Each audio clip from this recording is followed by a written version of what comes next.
Olá, amigos do canal. Para você que ainda não me conhece, eu sou o Rodrigo Ortiz. No vídeo de hoje você vai assistir uma live que nós fizemos com o prefeito municipal de Franco da Rocha, Kiko Seleguin. Mas antes, deixe seu joinha, se inscreva no canal e compartilhe esse vídeo com seus amigos. Vamos para a entrevista?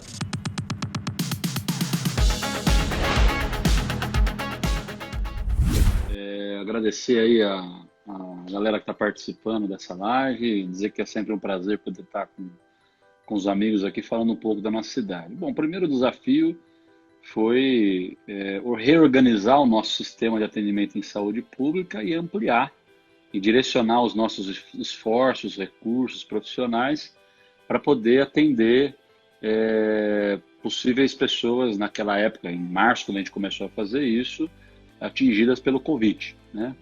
Então nós afastamos os nossos servidores de risco na área da saúde em particular, criamos por lei, com a ajuda da Câmara Municipal, um incentivo financeiro para os profissionais que ficaram na linha de frente e contratamos pelo menos 70 novos profissionais para trabalhar nas unidades básicas de saúde e na UPA 24 horas.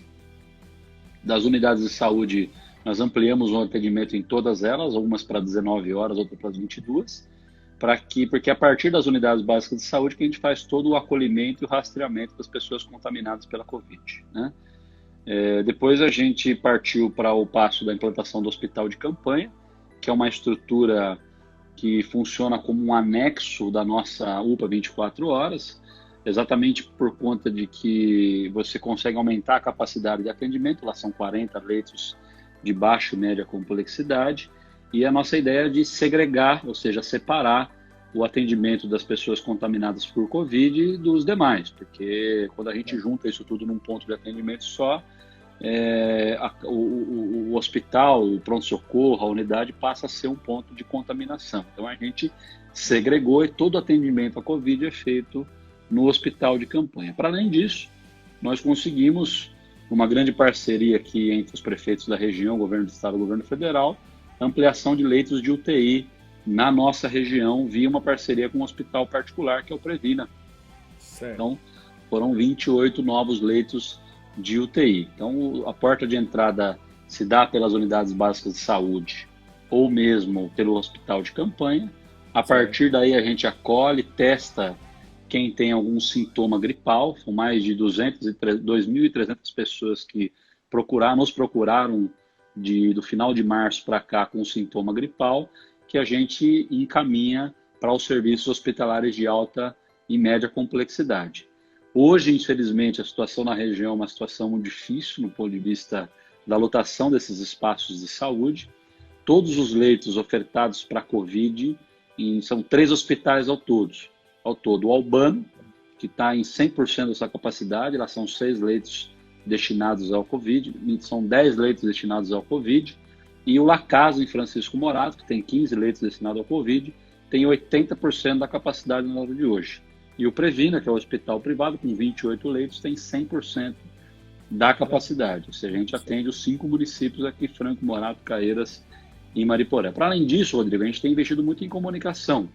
E prontamente criamos uma página específica para o coronavírus no site da prefeitura, e lá a gente divulga todas as informações com relação a atendimentos, contaminações, óbitos, os novos decretos, a regulamentação do que funciona, do que não funciona, toda a nossa política de proteção social, no sentido de acolher o cidadão e orientar no sentido de que quem tem direito ao benefício financeiro ofertado pelo governo federal, distribuição de cestas básicas e cestas de material de limpeza aí para as famílias mais carentes do nosso município. Então, esse todo o trabalho em integração, e a comunicação é fundamental. E também lá eu queria destacar um ponto muito importante, que antes mesmo de ser obrigado agora pelo Tribunal de Contas, nós estamos divulgando os gastos numa aba específica para transparência, todos os gastos relacionados ao Covid no nosso site. A gente está assistindo aí várias operações aí da Polícia Federal, inclusive, buscando irregularidades em gastos nesse período de pandemia, onde as prefeituras, os governos estaduais, o governo federal tem mais facilidade na contratação. Nós aqui nos antecipamos a isso e estamos divulgando os gastos para que não haja nenhum tipo de dúvida sobre o bom emprego do dinheiro público. Tá. Ô, Kiko, aproveitando, você comentou aí sobre a distribuição de cestas básicas, esse trabalho social que a prefeitura vem desenvolvendo. Como que é que funciona? Quem tem direito? Como que faz para adquirir? O detalhamento desse trabalho social da prefeitura. Tá.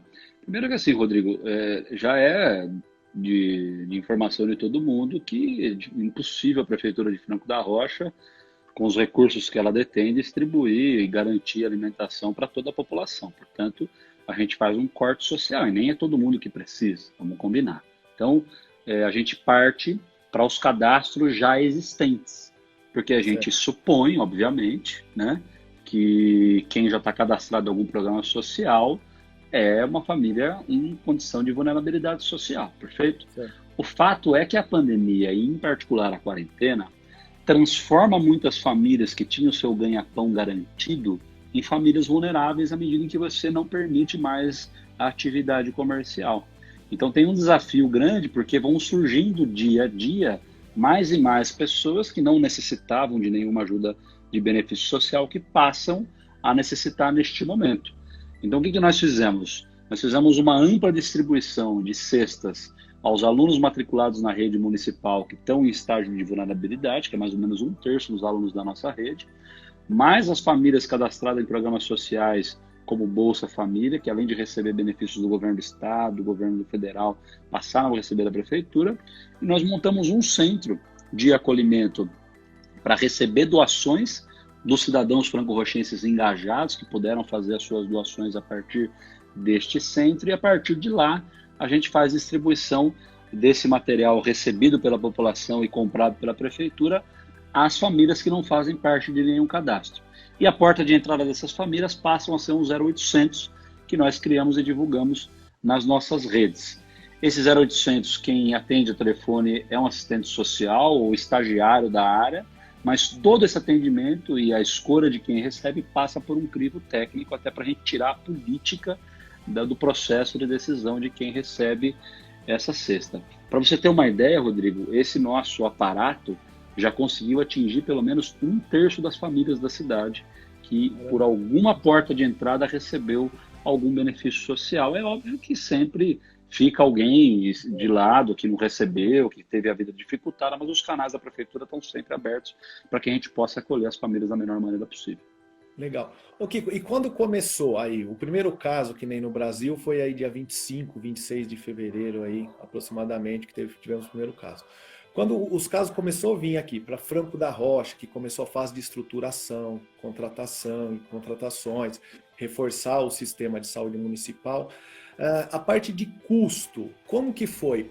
Foi 100% município? Teve alguma ajuda estadual, do governo federal? Como que foi a ajuda de cada esfera, estadual e federal? Vamos lá. O hospital de campanha, por exemplo, toda essa ampliação do sistema público de saúde, nós tomamos a decisão de fazer com recursos da própria municipalidade, ou seja, da prefeitura. Nós Certo. temos uma vida orçamentária da prefeitura, graças a Deus, em ordem, não foi sempre assim, Rodrigo, você sabe, lá atrás, em 2012, quando a gente assumiu, não tinha uma perspectiva financeira boa, graças a Deus, nesses 7 anos, a gente vem conseguindo manter um fôlego. O que a prefeitura fez foi desistir de alguns projetos que nós tínhamos, de alguns investimentos, pavimentação, coisa do tipo, deslocamos esses recursos para a área da saúde e fizemos essas contratações. Ao longo desse período, veio uma contribuição do governo do estado de São Paulo, que enviou para cá algo em torno de R$ 1.200.000, a partir de um repasse fundo a fundo, e agora o Congresso Nacional votou uma legislação que vai destinar um recurso para contribuir com os municípios. Esse projeto foi aprovado há uns 15 dias atrás e está esperando sanção presidencial, ou seja, o presidente Bolsonaro não sancionou a legislação ainda, não sei se ele vai sancionar, eu espero que faça, mas se não fizer, o Congresso vai fazer no lugar dele, né? Que esse é um recurso considerável que vem para a área da saúde, estamos falando, acho que, eu não me lembro agora de cabeça, mas algo em torno de 2 milhões, 2 milhões e meio, né? Então tem tido sim a ajuda do governo do estado, do governo federal, obviamente que não paga toda a conta, mas a gente complementa com muito recurso da prefeitura municipal. Tá, legal. Kiko, e diante desse momento delicado que a gente está vivendo aqui no município, você já comentou esse auxílio aí que a prefeitura está dando para as famílias, com cestas básicas, e tem algum outro tipo de trabalho social que a prefeitura desenvolveu ou tem alguma estratégia ou está definindo a desenvolver, vamos dizer, para o comércio em si também, que é uma área que foi bem prejudicada?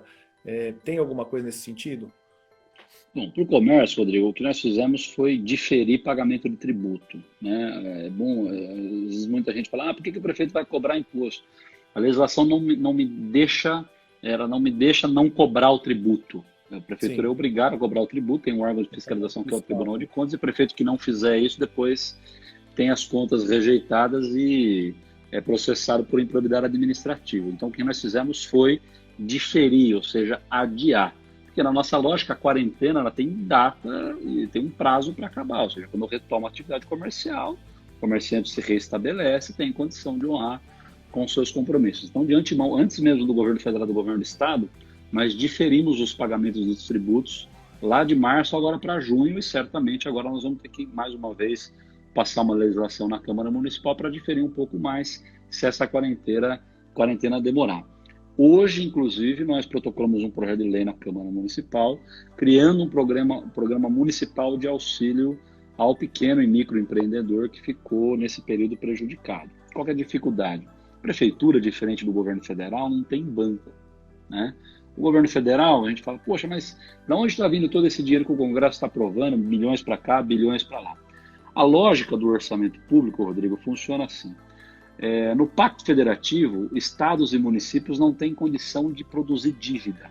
Só quem tem essa responsabilidade é a União. O que significa isso? O governo federal emite um título de dívida pública, que é um compromisso de pagamento, para 5, 10, 20, 30 anos, enfim, e tem uma taxa de juros ali, e o mercado compra esse título, ou seja, ele capitaliza o Estado.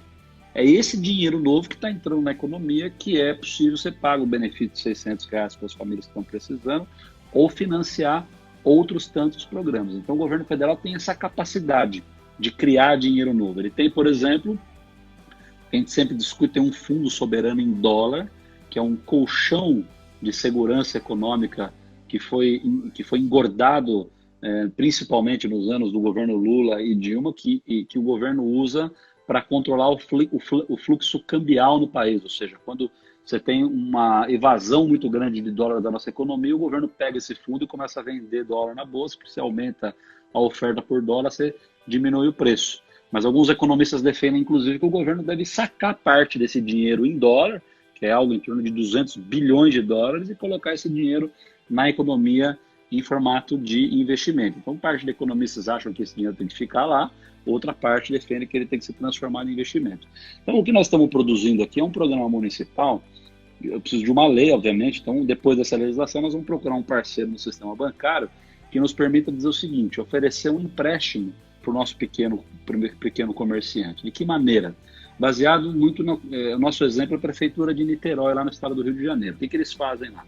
Eles criaram um programa, oferecem um empréstimo para o comerciante, tem lá os critérios e regras para que o grande não pegue tudo e o pequeno fique sem nada, obviamente. Esse dinheiro é emprestado e o comerciante tem uma carência e a prefeitura paga o juro do empréstimo. Portanto, seria um empréstimo pelo valor de face, ou seja, ele vai tomar R$10 mil, hipoteticamente falando, ele vai pagar R$10 mil em X parcelas e o juro quem vai financiar é a prefeitura. Então, a gente protocolou hoje na Câmara, espero que a Câmara possa avaliar isso de maneira mais rápida possível e a gente possa depois fazer um chamamento, tentar encontrar um parceiro no mercado financeiro que possa servir de agente financeiro para a gente poder oferecer esse programa para os nossos comerciantes e autônomos da cidade. E é importante, viu, porque vai precisar, porque você vê, o comércio está bem prejudicado também aí diante dessa situação. Tem algumas linhas, Rodrigo, que o governo do estado e o governo federal ofertaram. O governo do estado ofertou o Banco do Povo, eu sei disso porque quem operacionaliza o atendimento é a prefeitura, mas o Banco do Povo, a carência é menor, se não me engano, de 60 dias, né? E o juro, o comerciante paga o juro, o governo do estado não paga o juro. Na nossa proposta, a prefeitura arcaria com o juro, né? E tem o BNDES, que também abriu uma série de possibilidades, mas no BNDES a burocracia é tão grande que a gente vê os pequenos morrendo de inanição, não conseguem se viabilizar para buscar esse empréstimo. Por exemplo, um dos absurdos é que o BNDES, como é um banco, né, ele busca uma garantia do faturamento dos últimos 30, 60 dias. Como o cara está fechado há 30, 60 dias, ele não consegue provar faturamento, portanto, ele não tem acesso Não ao recurso. consegue. Como qualquer coisa no país, infelizmente, está aí o serviço público servindo aos grandões e não aos pequenos. Né? Agora, o Banco do Povo ele tem um limite também de valor, né? É um Sim, valor, claro. um E valor lá. qualquer valor programa mínimo. tem um limite. Qualquer programa. Esse municipal também certamente terá um limite. Até porque a Prefeitura de Franco da Rocha, como eu te disse, ela não é um banco, né? Ela não produz dinheiro. O que eu estou tentando fazer com esse programa é o seguinte: se eu disponibilizar 1 milhão do orçamento da Prefeitura só para bancar juro, o quanto de dinheiro livre eu não consigo liberar? Porque 1 milhão vai ser para bancar juro. Então a gente libera, sei lá, 10 de empréstimo. Portanto, se a gente conseguir um parceiro no mercado que tope essa empreitada, a gente consegue oferecer um programa de crédito interessante aí para os mais lesados. Porque nós sabemos que no comércio, Rodrigo, tem comércios que não fecharam, por exemplo, a indústria, supermercados, farmácias, bancos, casas lotéricas. Tem outros que fecharam parcialmente, tem outros que readaptaram o seu negócio. Eu tenho encontrado algumas pessoas, inclusive, que estão se reinventando. Ao invés de ter loja física agora, conseguiram adaptar o seu comércio diretamente para venda online, delivery, enfim, estão até desistindo de operacionalizar de porta aberta. E tem outros comércios que a retomada vai ser muito mais sofrida. Né? Tem setores da economia, por exemplo, aqueles que estão ligados ao funcionamento de escolas, né? Setores, por exemplo, de entretenimento, de cultura, de esporte, que a volta vai ser muito mais demorada, exatamente. Então a gente precisa ter uma sensibilidade de ver diferente cada um dos setores da economia. Legal. E quando começou aí o cumprimento da quarentena, né? Nós tivemos aí duas, né? 2 decretos, tal, cumprimento de quarentena. Quais foram os parâmetros adotados aqui no município para seguir essa quarentena? Porque que nem eu até ouvi uma live anterior, você segue bem o que está no epicentro do país, que é São Paulo. Você segue mais ou menos a linha. Aí até muita gente fala, pô, o Kiko parece que tudo que o Dória publica lá, ele segue a linha. Então, conta pra gente como que tá esse desenho, porque até mesmo que a cidade aqui, a maior parte do pessoal trabalha em São Paulo. Então, precisa realmente ter algo nesse modelo porque senão vai acabar sobrecarregando aqui, né? Como Sim, que tem Rodrigo, isso faz parte de uma estratégia da nossa realidade. Franco da Rocha, imagina, por exemplo, se Franco da Rocha tivesse a 200 quilômetros da capital e tivesse uma entrada e uma saída como tantas outras cidades do interior têm. Fica fácil de você fechar a cidade. Como é que você fecha Franco da Rocha?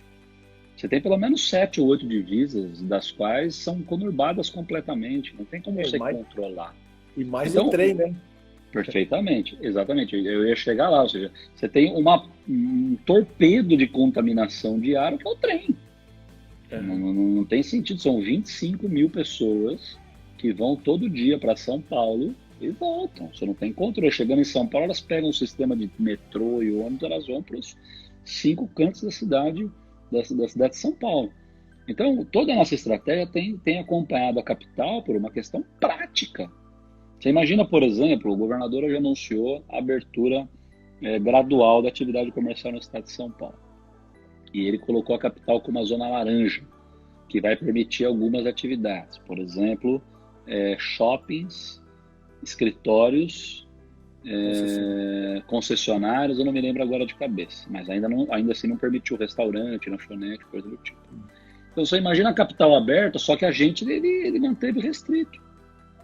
Ou seja, imagina o seguinte, a capital vai estar aberta, Franco em tese vai estar fechado, as pessoas que moram aqui, trabalham em São Paulo, elas vão trabalhar, se contaminam, voltam para cá, ou seja, nós vamos estar com o comércio fechado, os nossos índices de contaminação crescendo, os nossos índices de hospitalização crescendo e o nosso comércio falindo. Então, nós estamos combinando, inclusive, entre os prefeitos da região para fazer um enfrentamento, estamos tentando fazer um enfrentamento político com o governo do estado, porque nós discordamos dessa tese de que a capital tem que ser diferente da grande São Paulo, e se for o caso, acionar a justiça para nos permitir seguir todo o processo de abertura que a capital vai operar a partir de segunda-feira, né? Por uma razão simples, vamos supor, o governo do estado, por exemplo, ele faz um corte que para que você abra, você tem que ter leito de UTI. UTI é dinheiro. Ou seja, ele vai estar entregando os mais pobres ao ostracismo eterno. Porque quem vai ter condição de abrir mais leito de UTI? É Barueri, Santana de Parnaíba, São Bernardo do Campo, a própria capital, nós, Francisco Morato, Caelas, que tem uma capacidade financeira menor, nós vamos ficar a vida inteira fechada porque nós não temos leito de UTI. Vamos lembrar, por exemplo, que o governador fez 4 hospitais de campanha, todos na capital. Não está errado, porque você fazer um hospital de campanha na capital, você facilita a logística da Grande São Paulo, que é muito mais fácil você se deslocar de toda a Grande São Paulo para a capital. Imagina, por exemplo, o sujeito que mora em Carapicuíba chegar em Franco da Rocha. Ele tem que ir para a capital primeiro. Então, faz sentido você ter toda essa logística na capital. Então, agora não faz sentido no protocolo de abertura ele não considerar os leitos de UTI que a capital oferece para todo mundo, só para a capital. Por isso que nós estamos fazendo um enfrentamento político, tentando amanhã vou estar me reunindo com um promotor de justiça, porque também não tem sentido a gente dar um passo diferente daquilo, e depois a justiça nos fazer retroagir um pouco mais adiante, né? Então hoje eu estive na Câmara Municipal discutindo com os vereadores, amanhã eu quero estar com a promotoria, estive com os prefeitos da região, que nós vamos forçar a mão aqui, para que a nossa região acompanhe o protocolo de abertura operado e feito pela capital de São Paulo. Eu acho que Jundiaí teve algo assim desse tipo. Eu acho que eles abriram ali o comércio, algumas atividades, e eu acho que o Ministério Público... E a Justiça fez voltar atrás, exatamente. Então é isso que é o problema. Então acho que tem que abrir de uma forma segura, porque voltar e retroagir acaba, acho que, gerando um problema a mais ainda, né? Até que... Sim, gera dúvida na cabeça das pessoas, né? Acaba bagunçando tudo, que nem você vê. Teve a publicação do governo federal, que ele publicou que... Inclusive, academias eram atividades essenciais. E aí veio aquele alvoroço, até nós fizemos aquela reunião online com alguns donos de academia da cidade.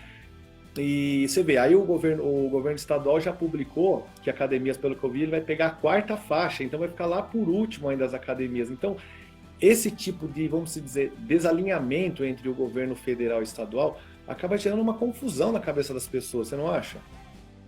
Sim, é evidente que você tem, no meio de um enfrentamento, talvez o enfrentamento mais sério que nós temos, que estamos fazendo desde que o mundo é mundo, que é essa pandemia em escala global, nós estamos fazendo isso no meio de uma disputa política insana, né? Virou um palanque, né? Nós tivemos 2 ministros da saúde nesses últimos 3 meses aí, e de concreto, Rodrigo, a discussão de abre comércio ou não, e é bom falar isso para a população de Franco da Rocha, nós não recebemos um respirador do governo federal.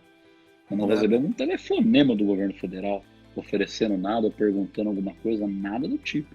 Nós estamos nos aqui do nosso jeito. Agora sim, construir uma política de controle a partir de uma cidade de 150 mil habitantes, com uma arrecadação pequena, territorialmente, num lugar que tem 22 milhões de pessoas, que tem essa perspectiva dessa bomba de transmissão que é o trem, é humanamente impossível, né? Então, a gente está tentando dando o nosso melhor aqui, criando regra, protocolo, enfim, mas a gente fica nesse meio de campo aqui, o comerciante achando que é culpa do prefeito, a questão do comércio, mas, ou seja, nós estamos aqui fazendo o que pode. O que deveríamos ter aqui no Brasil, que a gente assiste um montão de lugar no mundo inteiro, é uma unidade política. É um governo federal, né, concentrando as ações, financiando as ações, orientando os prefeitos e governadores. Ao contrário, a gente vê um presidente, na minha opinião pessoal, descompromissado institucionalmente com o enfrentamento da crise, né? Aquela reunião que a gente viu de ministro, não vou nem colocar em pauta os palavrões, porque tem muita gente que fala palavrão, que pese, eu duvido que algum pai que tivesse o filho matriculado numa escola, visse o professor falando aquele palavrão numa escola, numa reunião escolar, deixaria o filho naquela escola. Mas não vou nem colocar essa questão, mas o fato objetivo é o seguinte: aquelas pessoas naquela sala, Rodrigo, é que decidem o futuro de 220 milhões de habitantes. E, sinceramente, você é do mercado privado aí, não tem nada de organização naquela reunião. Sim. Então, assim, mostra para a sociedade brasileira, infelizmente, que nós estamos a Deus dará aqui, nos virando e estamos entregues à própria sorte, né? Eu também vejo da mesma forma. Eu acho assim que, claro, a pandemia não tem culpado. Nós todos aqui somos vítimas, mas acho assim, o governo federal tem uma palavra muito forte no país, como um governo estadual no estado e até mesmo você como prefeito aqui no município. Mas a fala de um governo federal, ele cria uma agenda no país. Eu acho que se ele tivesse uma outra pauta, uma outra estratégia de combate, claro, mortes é evidente que iria acontecer, isso é inevitável. mas eu acho que poderíamos seguir de outra forma, poderíamos seguir de alguma forma organizada. Então aí acaba acontecendo aí exatamente isso, a disputa política. Porque o pessoal fala, quem é contra o isolamento é do lado do Dória, é de esquerda, começa a entrar nesse perfil. Ah, quem é a favor de abrir o comércio e mais ou menos gripezinha é a favor do Bolsonaro, os bolsonaristas. Então começou um racha político aí que o negócio ficou maluco. Então hoje o pessoal enxerga da seguinte forma, quem não apoia o Bolsonaro é de esquerda, o pessoal é contra, é oposição, e não é isso que acontece. O que eu vejo é exatamente isso, é um governo federal totalmente despreparado. O pessoal fala, mas ele faz um belo trabalho, combate a corrupção, mas isso daí tem que fazer mesmo, mas o cara não tem estratégia, ele não tem um plano de combate assim consistente. No entanto que ele não deixa nem os ministros trabalhar. Na verdade eu vejo que ele quer um cone, né? Ele quer um cone para trabalhar, né? Que forma que você vê isso daí? Eu enxergo dessa forma. O resultado disso, Rodrigo, nós estamos vendo, independente de quem apoia Zé, o Manel ou não, o resultado disso, infelizmente, a gente está vendo nos números. São números de morte, de casos, enfim. Ontem o Brasil foi o país que mais morreu gente por Covid no mundo. Onde ficou em primeiro? Infelizmente. A gente está em sexto, acho que em morte, segundo em contaminações, né? Mas não faça a conta pelo total de mortes, faça a conta pelo que morreu nas últimas 24 horas. Claro. Porque isso mostra, isso significa que nós estamos aumentando, não estamos diminuindo. Então nós estamos numa situação, nós estamos com a nossa economia fraca, porque a gente fez um isolamento social que prejudicou o comércio, só que nós ficamos brigando politicamente, portanto o isolamento social não foi bem feito. Portanto, não foi suficiente para diminuir a curva como deveria ser, e agora nós estamos discutindo uma abertura no momento de ápice de aumento de casos, ou seja, o que vai acontecer daqui a 15 dias? Não precisa ter bola de cristal para saber. Se nós estamos aumentando o número de casos, vamos abrir o comércio, daqui a 30 dias nós vamos talvez triplicar o número de mortes que a gente assiste hoje, infelizmente. Vai aumentar. Tem uma pergunta que eu até achei bem interessante, que é do Romerito, lá da Vila Josefina, morador da Rua Pó. Conheço ele. Ele perguntou o seguinte, ele colocou assim para mim, Rodrigo, eu fiz até uma pré-live antes dessa que nós estamos fazendo aqui hoje, e ele fez uma pergunta que eu achei bem interessante. Ele falou, pergunta para o prefeito se a administração tem assim alguma estratégia, se está estudando de alguma forma uma flexibilização diferente do que o governo do estado vem proclamando aí, vem publicando. Nós estamos, na nossa luta agora, Romerito, para quem está nos assistindo, é para tentar nos enquadrar naquela zona laranja que a capital está inclusa, né? Porque eu creio que os critérios que o governo do estado estabeleceu para dizer que uma cidade tem mais capacidade de abrir ou menos são muito vagos. Eu citei aqui a questão do número de leitos de UTIs, que é uma bobagem, por exemplo, porque esses leitos de UTI são compartilhados. Tem gente de Franco da Rocha internada na capital, assim como tem gente da capital internada de Franco da Rocha. Então, e tem uma perspectiva que é a questão do trem. Se abre a capital, a abertura da capital mobiliza a nossa cidade, ou seja, seria impossível manter algum grau de isolamento social em Franco da Rocha com a capital funcionando, porque a cidade é dependente, eles precisam ter essa compreensão. É óbvio que os gestores de saúde não têm a compreensão de como é que funciona a logística da economia. Exatamente. Por exemplo, que mais da metade dos trabalhadores que vivem em Franco da Rocha não trabalham em Franco da Rocha, trabalham em São Paulo. Portanto, se São Paulo funciona, a nossa taxa de isolamento, que é um dos critérios para manter lá na zona laranja, vai fazer com que os trabalhadores se mobilizem. Ou seja, é impossível manter o negócio funcionando. Agora, quero dizer assim, não é só desejo, Rodrigo. Eu preciso construir um argumento científico para provar por A mais B para as autoridades de que nós precisamos acompanhar esse processo de abertura da capital, porque senão vai acontecer o que já tem acontecido em muitas cidades. Você citou o exemplo de Jundiaí. Eu abro sem nenhum critério, só porque eu acho que tem que abrir, vem o promotor, o juiz e manda fechar no dia seguinte. Tem um prefeito no interior de Minas agora, que acho que é notícia de ontem no jornal, que foi afastado pela justiça justamente porque fez uma ação desse tipo aí. Então o que nós estamos fazendo sem nenhum estudo. Exatamente. Que nem o pessoal fala, pô, mas Mariporã já abriu, já flexibilizou algumas coisas, mas é uma realidade diferente, Mariporã. Durou de ontem para hoje. Vamos ver como é que a justiça vai se comportar em Mariporã. Demora alguns dias para isso ter feito. Não tenho certeza, mas certamente. É uma realidade diferente, porque lá não tem o trem, né? O centro é diferente, a extensão territorial da cidade é maior, então é uma série de diferenças, né? Diante desses números, da publicação de hoje aí do governo do estado, eu vi que ele criou 5 faixas, né? De 1 a 5. A última é a menor, que é já a reabertura total do comércio.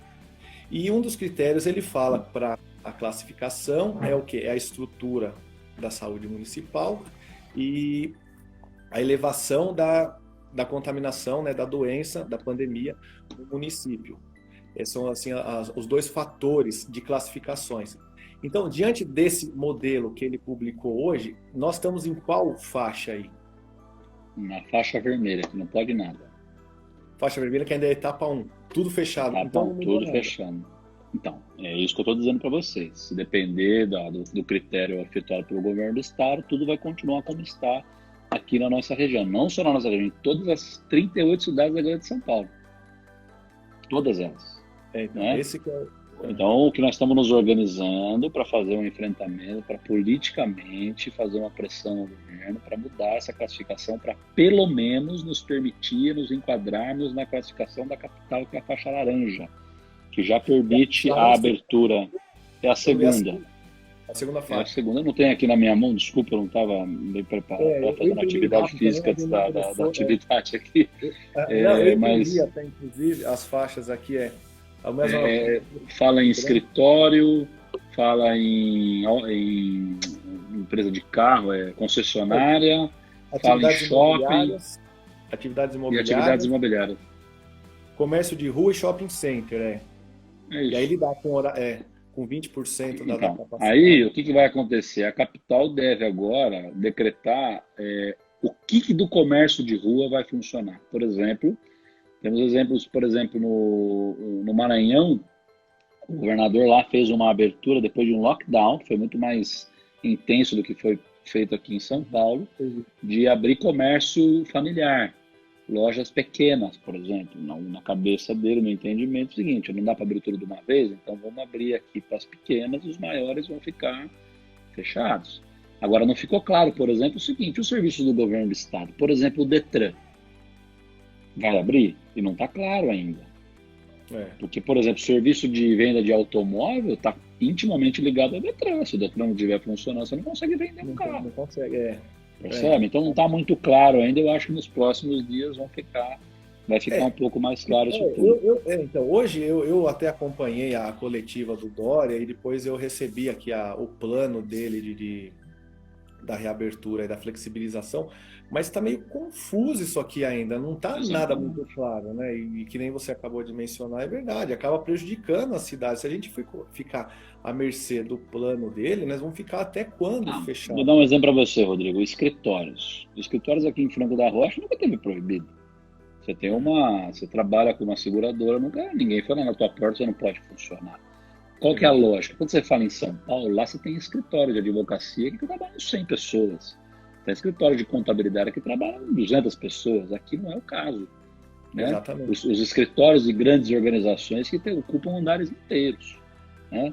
Então, essa demanda de São Paulo é um pouco diferente da nossa. Nós não temos essa necessidade, vamos dizer assim. Então, a gente vai adaptando o critério. O que é importante, Rodrigo, a população tem que saber? Que por mais que o prefeito seja a maior autoridade da cidade, ele não pode tudo, assim como o presidente não pode tudo, como o governador não pode tudo. Então eu não vou tomar nenhuma medida politiqueira de dizer, eu quero fazer fulano que não me deixa, porque eu não vou entrar nesse jogo da política. Né? Sim, então eu só vou tomar medidas aquelas que eu possa sustentar.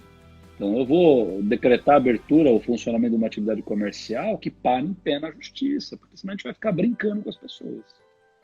Não, legal, entendi. Kiko, e diante desse momento aí que nós estamos passando, as obras, que nem você mencionou, alguns recursos você usou no combate aí à pandemia.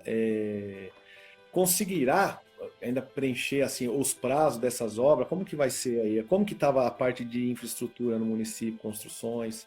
O que estava sendo feito aí antes do período? As obras que estão iniciadas, o orçamento em tese está garantido para terminar, a não ser que haja uma catástrofe de proporções aqui, a ponto da prefeitura não conseguir pagar salário. Graças a Deus, como eu disse para você, a gente vinha numa situação financeira organizada, a prefeitura não tinha dívida, estava organizada com as suas contas, tinha até uma folga orçamentária, baseado em várias economias que nós fizemos ao longo desses anos todos, de estruturação da arrecadação de tributos da cidade, de formalização de convênios que a gente tem com o governo federal e o governo do estado. Graças a Deus a gente sempre tem tido um volume nesses anos todos e receber muito recurso de fora para tocar diversas obras. Então, a princípio, isso tudo está garantido.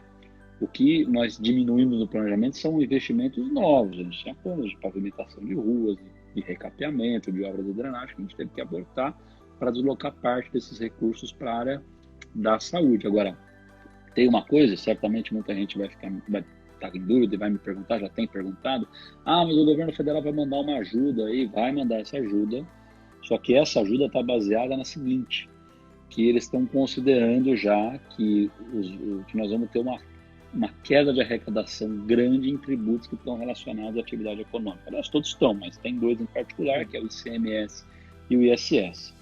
Nós devemos perder 30% da arrecadação desses tributos. O que significa dizer em Franco da Rocha que nós devemos perder 15 milhões de arrecadação de ICMS, mais uns 4 ou 5 milhões de arrecadação de ISS. Se nós tivermos... muito dinheiro. Por isso que esse recurso que vem de Brasília nessa ajuda emergencial do governo, nós não vamos tratar como dinheiro novo. É um dinheiro que vem para repor essas perdas que nós teremos ao longo do ano. Porque se eu fizer isso, vai chegar no final do ano e não vai ter dinheiro para pagar o salário dos funcionários da prefeitura e as contas do dia a dia. Legal. Eu estava vendo também hoje que até que a cidade, se não me engano, Araraquara e deixa eu ver qual mais. Eu acho que São Carlos teve uma reabertura diferente lá. Eu acho que escalonado, por exemplo. Por exemplo, na segunda abre um tipo de serviço, na terça abre o outro, meio mais ou menos dessa forma. Sim, cada região, Rodrigo, tem uma realidade. É verdade que o vírus ele é muito mais intenso aqui na Grande São Paulo, aqui é o epicentro disso no país todo. Né? Então, não dá para você comparar medidas que você toma no interior e aqui. Por exemplo, imagina, a Baixada Santista, se nós estivéssemos em vez de Franco da Rocha em São Sebastião. Quantas entradas tem a cidade de São Sebastião? Duas. Tem a divisa lá com o Caraguá e a divisa com o Bertioga ali. Se você fechou, não sai ninguém na cidade. Dá para fazer isso em Franco da Rocha? Não dá. Dá para fazer isso em Francisco Moura? Não tem como. Tem o trem que circula, ônibus, carro, não tem jeito. Os caras pelos caminhos. Exatamente. Então, a taxa de isolamento de São Sebastião é a maior. Exatamente, porque é uma cidade que você controla. Se o sujeito não pode sair da Baixada... São Sebastião tem, sei lá, acho que 80 mil habitantes. Numa área territorial enorme, em vilarejos. Não tem sentido ter fluxo. A cidade triplica de tamanho em época de feiras. Como você não tem mais gente da capital viajando para lá, a cidade fica pequena. Por isso que é fácil você manter uma taxa de isolamento social num percentual desse tamanho. Agora, aqui na Grande São Paulo, como é que você faz? Sem contar que é o seguinte, o isolamento social a capacidade de uma comunidade de fazer isolamento social está intimamente ligada à capacidade de renda dela. Quem tem mais renda fica mais em casa, consegue resolver as coisas pela internet, vai uma vez ou outra no mercado, quando vai, compra em quantidade. Agora, quando você tem pouca renda, é muito mais difícil fazer isolamento social. E nós estamos numa das cidades mais pobres do estado de São Paulo, Franco da Rocha, Francisco Morato. Por isso que manter o isolamento social aqui é um desafio enorme. Né? Eu estava olhando ontem. Agora, até é só você destacar assim, o número de óbitos. Quanto mais pobre a cidade, mais óbitos você tem, porque nós sabemos que a Covid é uma doença que ela tem características distintas daquilo que a gente viu. Primeiro que é um vírus desconhecido desta geração, pelo menos, então ela contamina todo mundo porque ninguém tem anticorpo para lutar contra ele. Do percentual de cada 10 pessoas contaminadas, uma precisa de atendimento hospitalar. E dessa uma que precisa de atendimento hospitalar, 10% vai precisar de UTI. Né? Agora, o que são esses percentuais? Quem precisa de tratamento hospitalar, quem precisa da UTI? Quem tem a saúde mais frágil, que são os idosos e pessoas com algum tipo de comorbidade, ou seja, algum tipo de problema de saúde. E muitos dos problemas de saúde que fraquejam as pessoas estão ligados às condições econômicas. Por exemplo, diabetes, pressão alta, está ligado à perspectiva de alimentação. Sim, né? sim. Então, quanto melhor você se alimenta, tem acesso a tratamentos, enfim, e aí não é segredo para ninguém. Quem tem mais dinheiro tem acesso a um tratamento de saúde melhor, tem acesso a uma alimentação melhor do que aquele que tem menos dinheiro. Legal, Por isso que a gente tende a sofrer um pouco mais com isso. Legal. Kiko, vamos para as considerações finais aqui. E que mensagem você quer deixar para o pessoal do comércio, para essas famílias aí que estão sem renda nenhuma, que precisam aí vamos dizer, do trabalho, por exemplo, o pintor, o pedreiro, aquele cara que precisa do serviço braçal, não tem como fazer de casa. Gente, primeiro assim, eu queria agradecer a oportunidade, Rodrigo. Eu sempre que posso, quero conversar com o maior número de pessoas possíveis, porque eu acho que nesse momento de pandemia, onde você tem muita informação adversa e contraditória, quanto mais a gente lida com a verdade, melhor é. Eu tenho um compromisso desde o início de sempre ser muito transparente com a população de Franco da Rocha, que eu sempre procurei ser. Então a gente, como eu disse aqui, fez o site, divulga as informações, testa muito. Se vocês observarem, Franco da Rocha na região é a cidade com o menor percentual se você relacionar pessoas confirmadas com óbitos, é a faixa que tem a menor mortalidade, justamente não porque eu acho que a população de Franco da Rocha tem mais saúde que a de Caieiras, mas porque a gente testa mais. A gente tem investido o que pode dos recursos que nós temos para poder identificar, rastrear a doença e cuidar dela. Obviamente que a gente enfrenta todas as dificuldades que a gente falou aqui, desde a falta de organização do governo federal, falta de recursos, a nossa posição geográfica de estar na Grande São Paulo e ter o trem como um grande fator de transmissão da doença, infelizmente, uma população muito vulnerável que sofre muito mais com esse processo de quarentena.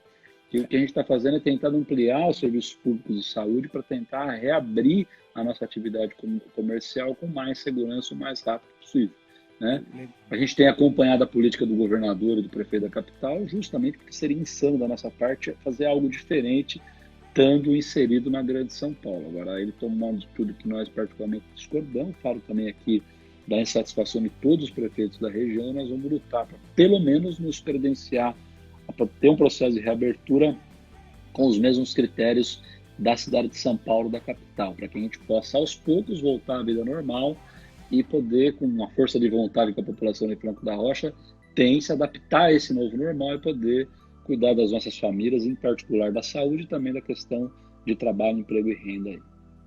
Tá. Você comentou aqui sobre a testagem, até era um assunto que era para eu perguntar e eu acabei esquecendo e acabou passando, né? Você vê que a conversa está um pouco avançada, mas voltando um pouquinho sobre a testagem. No início de quando começou a ter os primeiros casos... Você ficar de olho no tempo aí, porque daqui a pouco cai, hein? Uma hora, eu tô ligeiro, 19h48, daqui a pouco ele já cai, que é uma hora só de live no máximo. As testagens, quando começou os primeiros casos aqui, todas as testagens eram para o Adolfo Lutz, correto? Isso. Tudo encaminhava para lá e estava tendo uma demora. Até eu cheguei a comentar com você, falei, Kiko, e se contratar um laboratório e tal? E eu vi alguma coisa na internet bem rápida, na página da prefeitura, que as testagens agora estão sendo feitas diretas aqui, né? Tem dois tipos de teste. Um é o teste laboratorial, que identifica o vírus no corpo em qualquer circunstância. Esse que é o que o Adolfo Lutz faz. Isso é difícil porque você tem que fazer em ambiente laboratorial, portanto você tem que coletar aqui, levar no laboratório e fazer.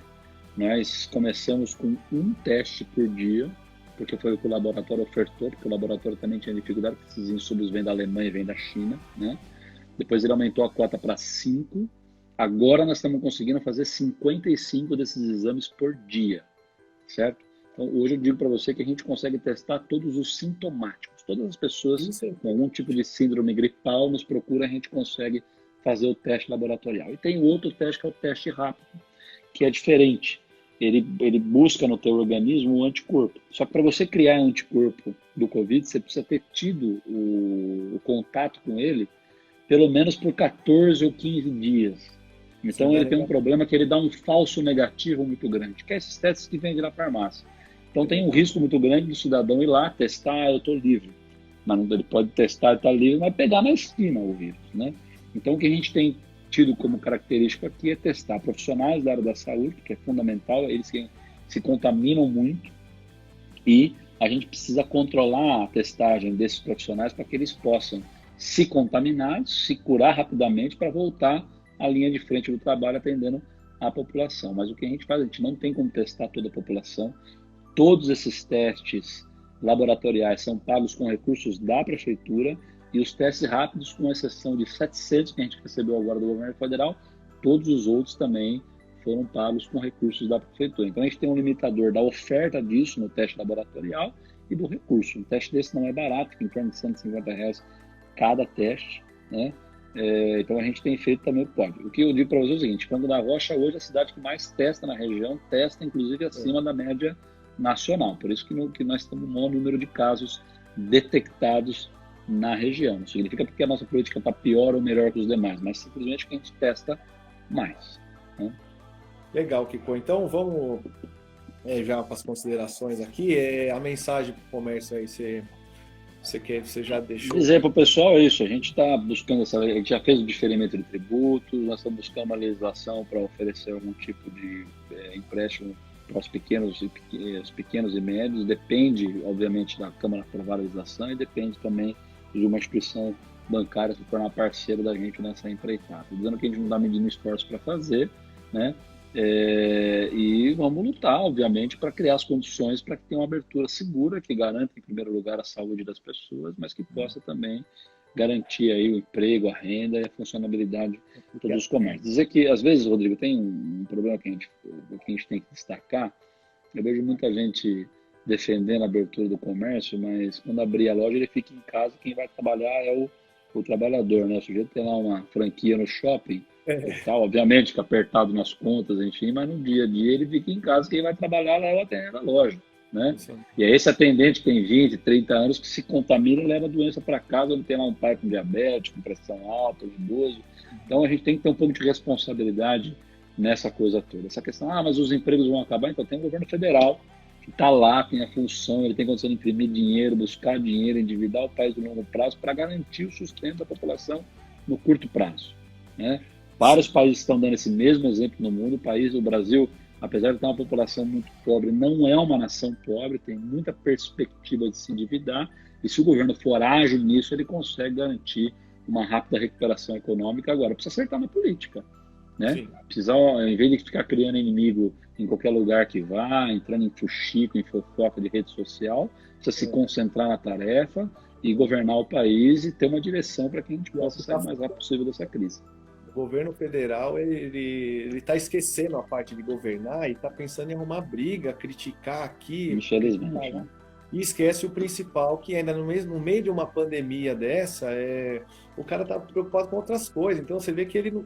Eu vejo dessa forma, que ele não está muito preocupado com esse momento aqui. Ele não quer muito comprometer, vamos dizer assim, né?